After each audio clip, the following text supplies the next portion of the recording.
Superbwoman Sundays at 7. I'm your host, Janet Neal, the founder and queen bee at the Superbwoman Incorporated. I'm so glad that you've joined us for yet another superb woman. I will introduce my guest here, Kristina Patai, in just one second. But let me tell you just for a minute why I even do these shows. I come from the belief that women have the power to change this world in an instant as soon as we realize it. And I believe that once we let go of this outdated mode, this outdated desire to be a superwoman, a woman who feels the need to do it all, do it by herself and do it perfectly, that's when we can truly become the powerful beings that we are. And so I'm all about helping women to become superb, not super. It's all about the bee. It's all about learning to step back, to understand who you are, to be yourself, and then craft and live a life that takes advantage of all those gifts that you have. And on my path, I've met so many wonderful examples of superb women that I wanted to put out there so that you can hear their stories and you can see what it is I'm talking about. Women who, because they have taken the time to understand who they are now doing amazing things. And my guest today, Kristina Patai, is no exception to that. So welcome, Kristina. Hi, I'm so grateful to be here, Janet. I'm so glad to have you. So let me tell the audience how we know each other. So Kristina and I met, wow, it's like 10 years ago now. We were both going to graduate school at the University of Santa Monica, getting a degree in spiritual psychology. And at the time, Kristina and I would cross paths, interact in class, but we did not know each other all that well, and we were at totally different points in our life. Kristina was a young woman that was single, and I always knew her to be a seeker, but she always just seemed like a person who was an adventurer as well. And she probably will talk about this, but she traveled around the world after graduation, and she just seemed to live this fun lifestyle to me. And then through the power of social media, I have come to really know Kristina because she has been sharing her story, her truth on social media. And through that, I have become so inspired that I actually was inspired to write my truth, my complete story, not just the story that I've been telling people forever. So Kristina, I want to thank you for your inspiration in that. Oh, you're so welcome. I loved your story too. No, thank you. And for those of you who are interested, I will put up a slide at the end for more information so you can go read that yourself. But enough about me, Kristina. I know you came from the Midwest like me, and then you traveled out to California to start a new life. And then now you're back in the Midwest in Chicago, where you are a life coach that works with women. Your company's name is Courageous Living, correct? Yes. And that's what you help women to do, to be able to be courageous, to step into their lives, and you're helping them to find their path. So how did you go? Tell us about your journey. How did you go from, starting the Midwest, going west, and coming back again? Yeah.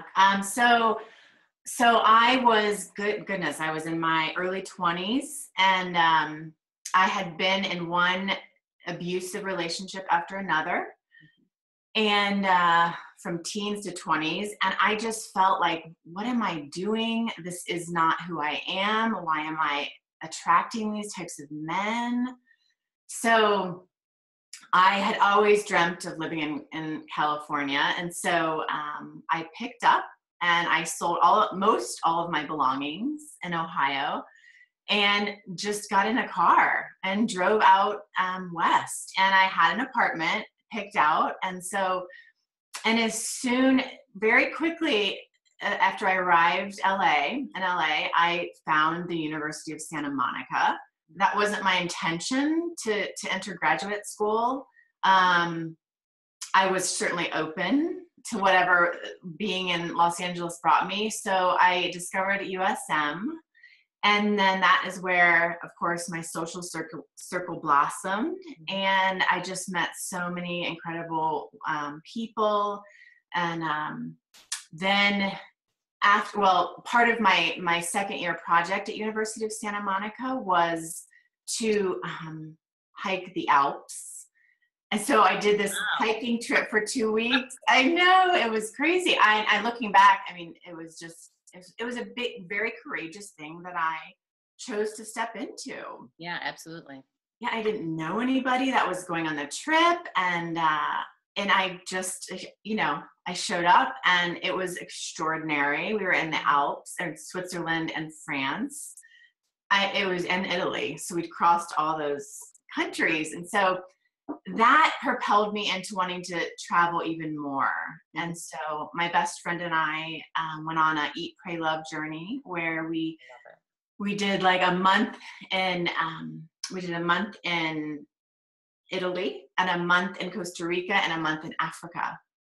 So cool. So this was all post graduate school, and I had quit my job at the time to do that. And I at that point I thought, Los Angeles is wonderful, and I'm kind of done of living there. So I wanted to come back to the Midwest, not necessarily where I grew up, but I wanted city living. Yeah. And so I came to Chicago, and I had visited before, never lived. And so shortly after being here, I met my now husband, and who's from here. So I've been here, 8 years now. Wow. And I have since, a lot has happened in the last 8 years. I would say most of the shifting in my life has happened in the last 4, to be really accurate here. It's, I lost my father to alcoholism, and he and I were very, very close. And that was a huge, huge loss in my life. And gosh, I'm going to tear up. And so from that point, I thought, wow, I still have a lot of work to do inside of myself. His death brought up a lot for me about who I am as a woman, what I'm holding back in my life, what I'm kind of expecting other people to do for me, not me do for me. Right. So that put me on another trajectory, and I went back to the University of Santa Monica, and I traveled back and forth every month, and I did a 3rd year there called Consciousness, Health, and Healing. And that just the people that I've met there, and being back in that room and with people that are so conscious was such a gift. And from there, my coaching practice was born. I got really clear inside about what was next for me, and that was serving women. And I had on and off done that in my life, but not, made it a living. So I was like, okay, I'm going to start coaching. And from there, it's blossoming. Well, that's fabulous. Now, you mentioned that when your father died, that it forced you to look inside, and that was the post that you wrote that just really it really moved me. It was so authentic, it was so vulnerable, and that's when I was like, oh, she has to be on the show, because you are a wonderful example of what I'm talking about a superb woman, somebody who is not afraid to go there, not afraid to figure out who she is, what makes her tick, what her values are, what her strengths are, what her purpose is, if you will. And a lot of the superb women that I have on here are women more my age. And I don't want people to get the impression that you have to, wait a few more decades before you can consider yourself a superb woman. It's really all about that concept of being. And so as soon as I saw that from you, I thought, oh yeah, here it is. Here's a young woman who recognizes, the strength that she has inside, and because she's taking that time. So I want to thank you again for that. Oh my gosh. Thank you. Yes. I'm so grateful that that touched you. I really think the vulnerability factor and for me in social media is a really, I just can no longer kind of, um, post things that are really meaningful to me or Mhm. somehow help to serve other people. I hope. I don't ever know, right? But Right, I just hope that in my vulnerability and the stories that I share help, support right. others and being vulnerable. Yeah, yeah. So, what kind of strength have you found from being vulnerable? Because it seems, it's a scary thing to think about being vulnerable for a lot of people. So, how has that actually appeared in your life? Goodness. I remember growing up in my household as a little girl, I was super vulnerable all of the time and really susceptible to the energy going on and with my family. Mm, And I really was aware of what I witnessed throughout my whole childhood of like when people weren't vulnerable and mm, how it it it really it affected me. Like, well, I didn't feel like there was true honesty going on, mm, especially in an alcoholic home, which I grew up in. right. So, and I just felt like, gosh, there's something missing. And I feel like we're not telling the truth. Mm, And I feel like there's underneath things that people were saying, there was something underneath that. And it mm, wasn't being said. right. And I just, and so, I'm giving you a broad answer, but it's like, I really experienced that from such a young age. And so I'm 39 years old now, and I realize, and I have a 3-year-old daughter, and I really realize like my vulnerability is almost giving permission to the people around me to be Mm, vulnerable. absolutely. It's like with the Marianne Williamson quote, it's like when we are lit up, we give others permission to shine. And I think vulnerability it's a huge strength, and it's scary. Like for me, it's not like I still quiver and like Mm, what's happening, and if I share this, then what are people going to think? And right. every time I share anything, whether it's in person or on social media or my blog, like I have fear. Hmm. I don't know how people are going to receive it, and I really work on detaching from that. Mm, yeah.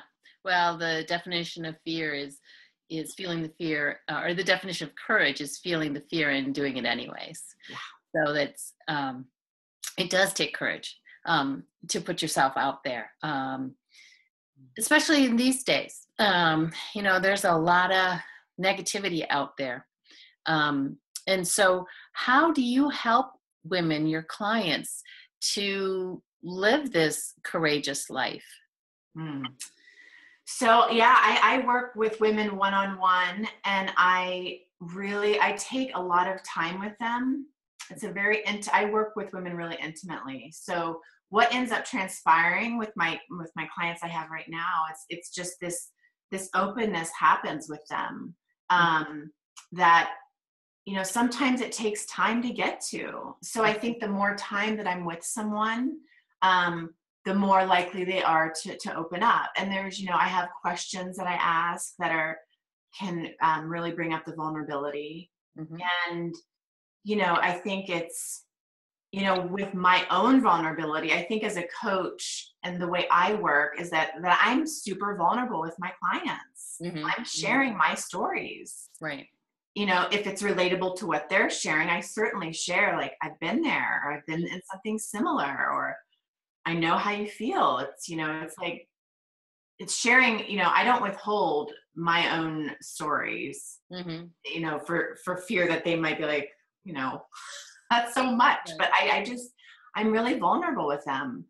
And again, and kind of what we said earlier, it's like in that space, then they can be vulnerable Right. and Yeah. safe, right? It's Yeah. a safe feeling. So. Yeah. Exactly. So, who has helped you on your path? I always say that superb women recognize that they cannot do this by themselves. So, who's been instrumental in helping you to become the person that you are today? Oh goodness, my mother is a huge person in my life.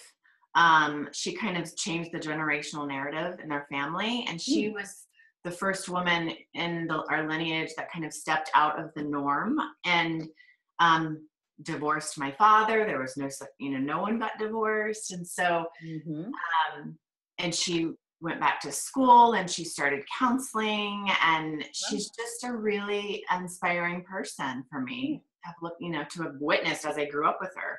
Right. Currently now I work with my own coach who has been instrumental. I met her at my third year at University of Santa Monica, and I will be working with her through the end of next August. And having my own coach has been transformational in how I work as a coach. Her support has been just, it's beautiful, and I'm just so grateful for her. My friendships that I have in my life, they're very supportive, powerful women that if I didn't have that, and kind of people to go to kind of crumble to and say, oh my gosh, I just messed up terribly. Yeah. Have those people in my life. I'm so grateful for them too. Excellent. Well, I totally believe in that. So, having your tribe around you. Yes. So another thing that I talk about with superb women is that they've learned to let go of shoulds in their life. How is that true for you? The should word. That letting go, a big should for me has, up until the last couple years, has been kind of like, well, I should, in the work world, it's like I should be working a certain way, like 9 to 5 and in an office, and right. It's safe and I should be doing that. And why am I choosing to step out of that kind of comfort zone? Right. That was a big letting go of. That doesn't fit for me. It never has. And kind of working for someone else has, and letting go of that idea, like I don't have to work for someone else. Right. That was really out of my comfort zone. I believe in myself and to step out there as an entrepreneur. And shoulds come up in my life a lot. I have the voice like, well, you shouldn't do that, or you should do this. And so I'm constantly working with that conversation inside of myself. Yep. It's like, what do you mean I should? Like, who says I should? Right. See, it's not, that I always relate that to, that's not really the courageous part of myself. That's kind of the person that wants to keep me in this little safe box. Yeah. But yeah, for me, it was around work and what that should look like. And I'm just like blowing that open. I don't, and it's like, I'm creating this practice and clients and workshops, and it's happening. Yes. So letting go of that should has been profound. Right. Yeah. And to your point, I have found that it is not it's a process. And as you go through life, other things come up. And to your point, exactly, that we have these little conversations in our head going on. And I still hear the word should come up frequently, but I recognize it now. And as you said, it's who said I should, right? It's checking it out. So absolutely, I found that to be something that superb women have recognized, that it's more important to check it out rather than just blindly follow what someone else is telling you should do, or what society tells you should do. And it sounds like your mother was a great role model for you in that. Oh my gosh. I mean, from our lineage, yeah, she blew it open and did everything that she shouldn't have done. Right. So yeah, that was instrumental for me. Yeah. And I think, like, I loved what you just said. It's like questioning that part that's like, you should do this and should do that. And I'm now working with the word curious, like really becoming curious about everything. Yep. Especially post-election, right? It's like, I just want to remain open and curious. Mm-hmm. And so instead of feeding into like the fears inside of myself, Mm-hmm. so I love, yeah, just remaining curious. Yeah, that's a good word. Mm-hmm. That's a very good word. So another word that comes up frequently in conversations with superb women is the word gratitude. So how does that factor into your life? Oh, Janet, I love gratitude. You know, at University of Santa Monica, I remember our years there, I kept a gratitude journal. And I had not ever done that before. And it was transformational. I mean, I did it for 1 year straight, 365 days. And wow. And it just really made me realize that it's like, what is in front of me is always enough. Or, you know, it's like, I don't need more. Right. So whenever I'm in a state of gratitude, I feel like, wow, you know, I have everything I need. I need nothing. Mm-hmm. And then I know when I'm not, it's like when I fall off that kind of gratitude wagon, I'm like, nothing's ever enough. And I need this to do that. And, right. You know, I need to have a proper office to coach, like just all that stuff. Right. And, you know, but then you're getting back to the shoulds again. Exactly. I should have this kind of office and it should be out the house. And right. But the gratitude, I always bring that back in. When I bring it back in and I'm aware, it changes everything. Mm-hmm. Like what I have is always enough. Yeah. I'm enough. It's like, I don't need anything else. I can start where I'm at. And do that. Absolutely. Let me just ask you about your gratitude journal, because a lot of people have different approaches to that. How do you do a gratitude journal? So what I would do, and I haven't done it in a while, and you're making me want to do one again. What I did during those, and I did one last year, and I would just write 5 things that day that I was really grateful for. At the end of the day? At the end of the day. I always did it at bedtime. Just like I did a day, a review of my day. Yep. Like, even if I had a really crappy day, I'd be like, you know, what can I be grateful for? There has to be something. Right. Like finding the gratitude in those really bad days shifted. Yeah. Yeah. Whole being. Yeah. Yeah. I'll just share a quick story about my experience with the gratitude journal, which is similar to yours. I started it when my oldest was 4 years old, and we were, it was a contentious relationship at that point. It was spiraling downward because we were just butting heads the whole time. You know, he was looking for attention, but he was doing it in negative ways, which then it wasn't a good situation. And gratefully, I came across this concept of a gratitude journal. And so what I did is I would just do it on him. So I would write down 5 things about him that I was grateful for that day. And it forced me to look for positive rather than just the negative that I was always seeing. So that was my first delving into a gratitude journal, and I continue it to this day. And he's well past 4 years old. Oh, I love that idea to do it on your child like that. Yeah. Yeah. Well, I've done it on other people too. So yeah. Well, that's a really great, I've never done it on a person. I mean, I would throw that in my journals, like about someone maybe in my list, but I really love that idea about a person. Yeah. Yeah. Yeah. So it's challenging us. Yes, it does. Our teachers, right? Yes. Always. Yep. Absolutely, our teachers. So what's next for you, Kristina? What's on the agenda for you? Yeah, so I have an upcoming workshop in January. I figured 2017, like the starting of the new year, I really want to look at our vision for our year, what we might want to let go of, what is no longer serving us. And I'll be serving 8 women, and it's January 15th, and I'm really excited for that. And so this would be my 2nd workshop I've done, and I'm really encouraged by what had happened at my first workshop and how just the way the women lit up and kind of had question marks, the things they've never thought of before. And so I plan to do a series of workshops in 2017 really serving a group, different groups of women in Chicago area. You do them in person? Huh?